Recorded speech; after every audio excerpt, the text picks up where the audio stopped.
నా పరలోకపు తండ్రి వ్యవసాయకుడా, నా పరలోకపు తండ్రి వ్యవసాయకుడా, నీ తోటలోని ద్రాక్షావల్లితో నన్ను అంటుకట్టి స్థిరపరచావా, నీ తోటలోని ద్రాక్షావల్లితో నన్ను అంటుకట్టి స్థిరపరచావా.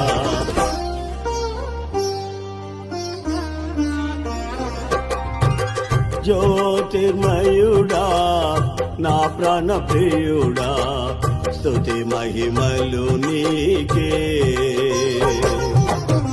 జ్యోతిర్మయుడా నా ప్రాణ ప్రియుడా, స్తుతి మహిమలు నీకే.